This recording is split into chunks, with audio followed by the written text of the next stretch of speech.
Hello, everyone. The 13 Scale here, also known as Scale, and welcome back to more Phoenix Wright. Right, we're at court. I have a feeling this is going to be one of those things that's going to have multiple days. So, February 23rd, 9:34 a.m., District Court, Defendant Lobby number 2. Oh, right. The game's going to be super quiet because I was doing things in the stream the other night. There we go. How did the investigation go yesterday, Mr. Wright? Well, frankly, there's still a lot of gray areas. Kind of. To be honest, I'm not really sure, but something's up, and you're not telling me everything, lady. Or rather, the whole thing is, well, just one big gray area. Don't worry about me. No matter what the outcome, I'm ready to accept my fate. I believe in you, sis. Well, at least one of us does. I believe she's trying to take the rap for somebody.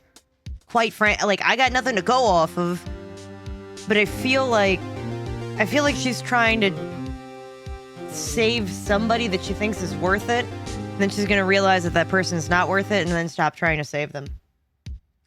It's my personal theory.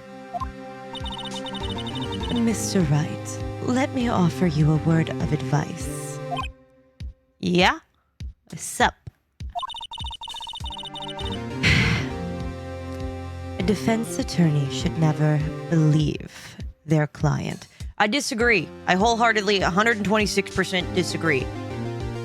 You need to believe your client to some degree if you're going to properly defend them in court. If you don't believe them, you're not going to be doing your utmost duty to defend them in court. Like, yes, you're going to get a little emotional about it, and you shouldn't do that. That should be cut. But your brain's not going to be working overtime to come up with the perspectives that you need if you don't actually believe that they're innocent. For example, My Cousin Vinny. I'm going to reference this for the whole rest of the damn series, I think. Joe Pesci's character firmly believes that Ralph Macchio is innocent. Vinny's the guy's name. I'm just going to keep referring to all the characters by their actors' names because it's easier on me. So anyway, Joe Pesci firmly believes that Ralph Macchio is innocent. His brain works overtime because of that. My personal favorite scene is the grits. Why do I like the grits scene so much? Well, first off, the payout for it was fantastic. But he comes into town, he'd never heard of grits. They talked him through grits. They talked to him about the process of making grits, all that kind of stuff. Just a friendly banter at the bar. And then it comes up in trial that the guy was making himself grits for breakfast. And not only because he believed in what Ralph Macchio was saying, but also because, quite frankly, because he remembers everything and he's a genius, that whole movie. In some ways. Because of all of that, he's able to be like, are you sure you couldn't have possibly missed the fact that two different guys was in the sack of suds at the same time? Or close to each other because you're making grits and grits takes longer than 5 minutes to make? You know, that kind of stuff.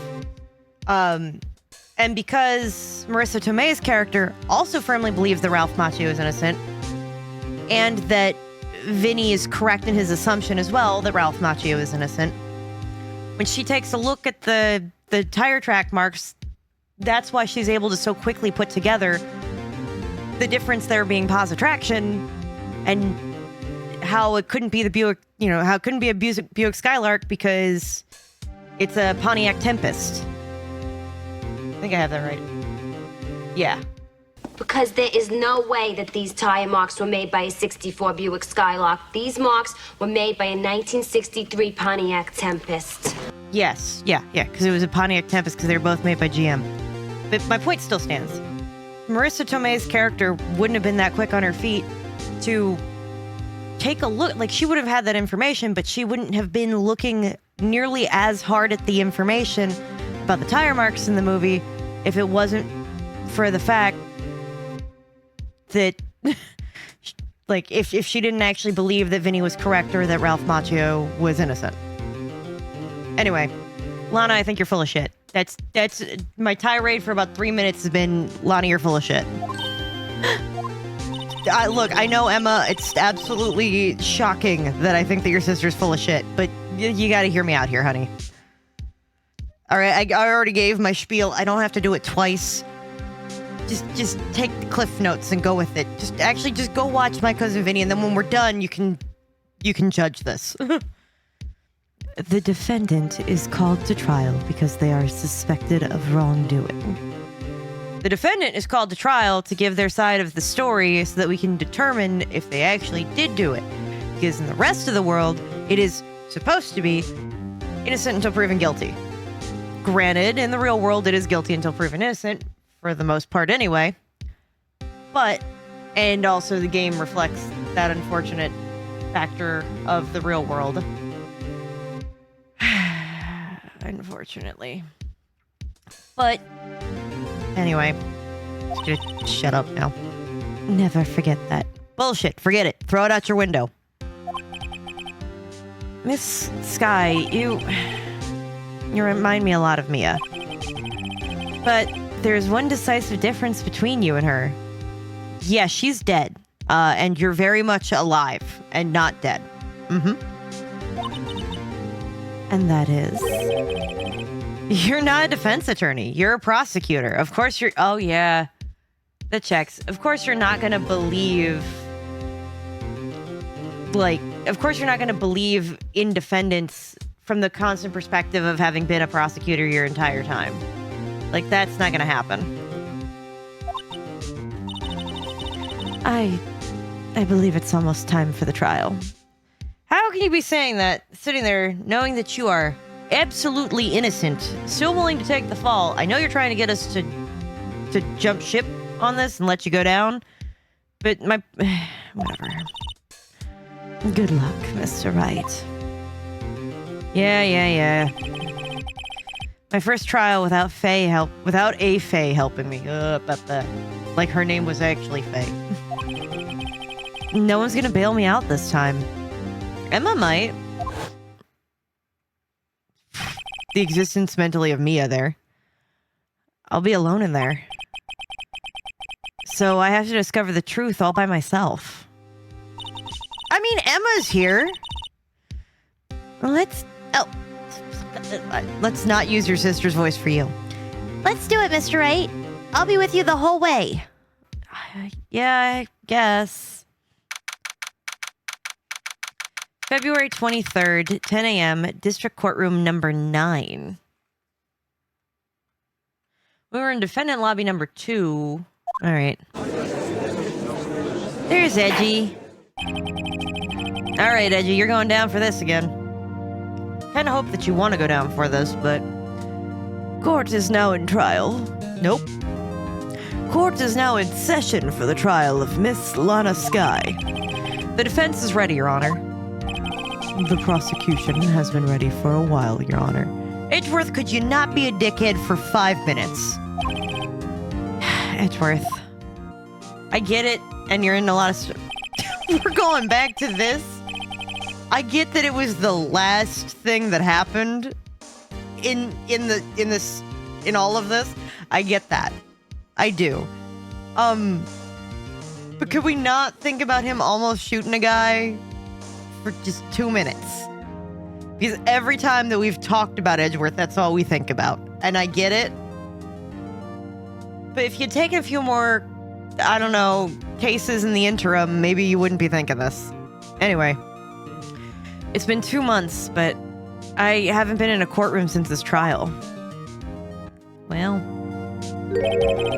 I hope that personal feelings will not be part of the proceedings today, Mr. Wright. They never are with you. Since you're my unofficial boyfriend, they never are with you. This is just like some weird foreplay for you. No. I will choose the path I think is right, regardless of what those around me might say. He seems, by the way, I don't know if there's just some way that they drew him for this next chapter or what, but like, he looks a lot less stressed and wrinkled. I might be wrong on that. I could be entirely wrong on that. But he seems a lot less, I don't know, on edge, I guess? Which is wild, because he's Edgeworth, but the judgment needs to be made here is on our hands, not those of anyone else. So, does that mean he's not going to be doing his trickery thing? But it's still going to be a difficult case to prove because Lana's trying to sabotage herself at every turn? Very well. Mr. Edgeworth, your opening statement, please. Yeah. Chief Prosecutor Lana Skye has committed an unpardonable crime. Not only this, but she was rash enough to commit it in the prosecutor's office lot. I mean, that is a good enough point. I'll give him that. Wow, he's much more forceful in person. Oh, Emma, sweetie, you have no idea. I'm sure in the off time, things between Edgeworth and Phoenix get very forceful. Anyway. I suddenly feel like confessing to everything. What did you do? Who have you killed? Was it you the kid?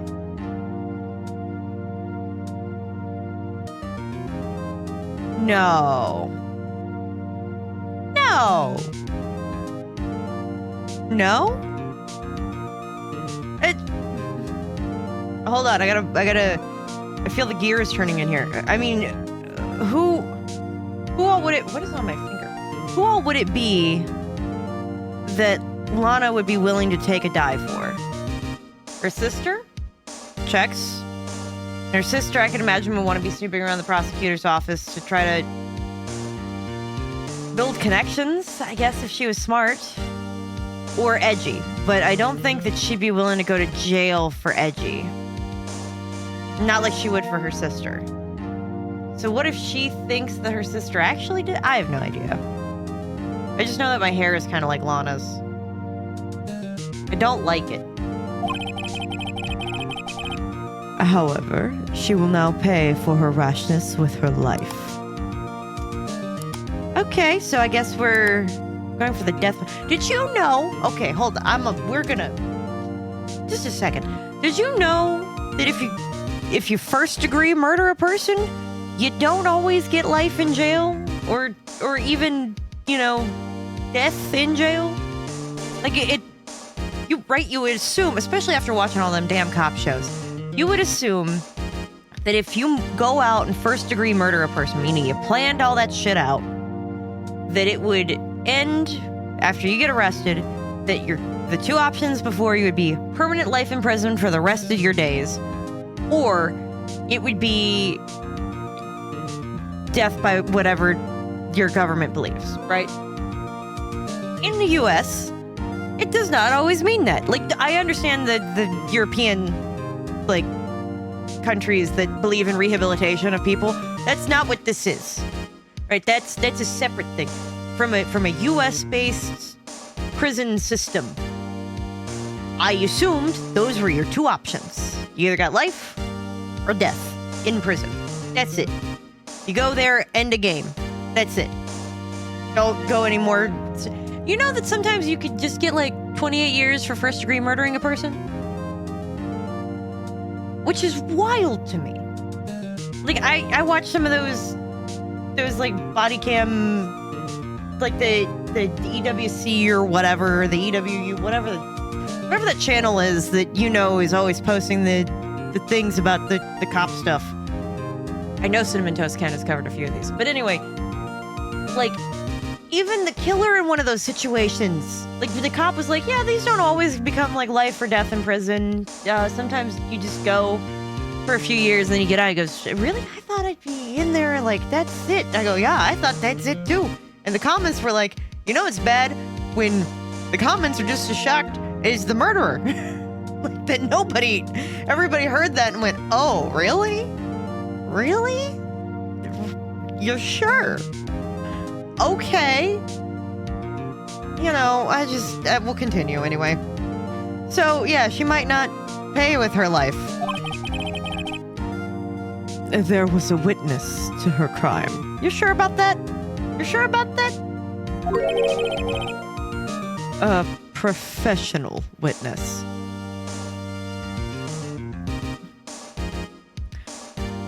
How does one become a professional witness? Like, do you have to see things? How many times? How many times? Well then, call your first witness, Mr. Edgeworth. Nope. The prosecution calls its first star witness. Nope. Forgive me. I think I'm having a stroke instead of reading. Holy crap. The prosecution calls its first witness, Miss Angel Starr, to the stand. I don't think I have dyslexia, but now I'm not sure. The cough of Queen. I forgot that was her nickname. Yeah, man. Great. We're gonna make her lose her mind, huh? Haven't I seen you somewhere? Yeah, she hangs out in the parking lot. Oh, no. Nope. You ordered the caviar lunch, right? Oh, caviar. I've never eaten caviar before. That's a lie. The judge is really wolfing it down. And for you, I have a Fiesta bowl. Thanks. Is she just gonna... Well, she didn't hand one out to Edgeworth, right? Will the witness state her name and profession? And... Oh, never mind. I'm sorry.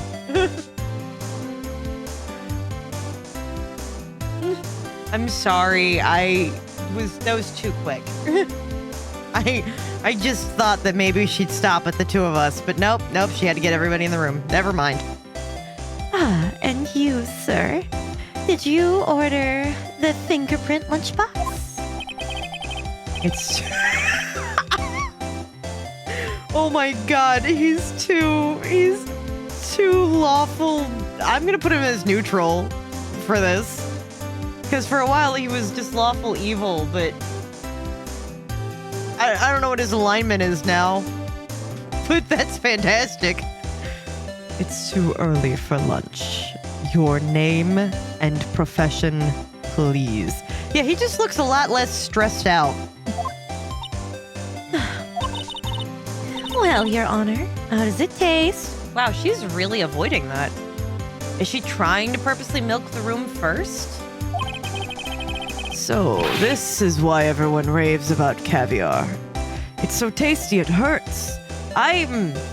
You know what, man? You could have that. Just all of it. Just that's a you thing. Go ahead. I'm a pass. I always thought caviar would taste like pickled tapioca. Why? I don't even... My brain doesn't like that. It's not really sure what's going on, but it doesn't like that. Thank you, Phoenix. What the heck does pickled tapioca even taste like? I don't know. I assume it's gross. Yeah, Phoenix. Edgeworth is done with her shit. Name. Profession. Now. Yeah, I don't know. His anger lines just look less angry. Me? The name is Angel Starr. Don't go forgetting it. I find myself running Lunchland these days. Is that what became of the wet noodle? Is that what you wanted me to say, Mr. Edgeworth? I feel like suddenly that makes that part of the testimony no longer admissible in a court. Because that shows coercion of the witness.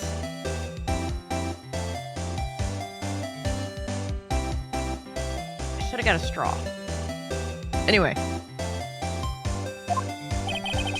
Very well, witness. Please describe the incident to us. The prosecution will wait. I'm not finished eating. I guess. Hurry it up! Does Phoenix eaten any of it? Very well, Mr. Edgeworth. As you know, we usually call on the police to provide a description of the crime. Yeah, but we want to hear it from her perspective because she's the frickin' witness. Your Honor, as Mr. Edgeworth has said to the court, I am a professional.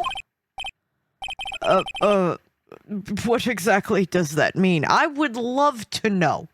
Please. I would love to hear this. So would I. Until 2 years ago... Oh, I'll get these voices eventually. Until 2 years ago, Miss Angel Starr was an special investigator with the police. So she could have motive because that dude that got killed was probably the reason that she got demoted for something.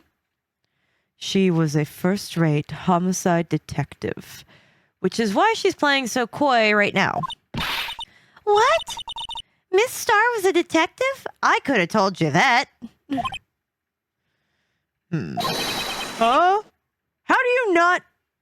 Wouldn't you have been required to read papers with that she signed?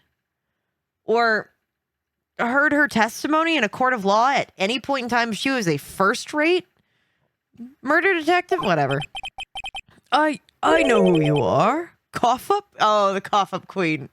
That's why, because they never remembered her name. They just called her the Cough Up Queen. Cough Up Queen Angel Starr, Your Honor. A long time no see.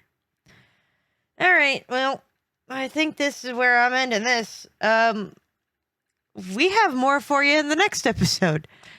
Okay, hold on. If you haven't, make sure that you drink some water, eat a food, and take your pills if you didn't yet today. And I'll see you guys in the next episode where we hear more about our Cough Up Queen. Take care, everybody.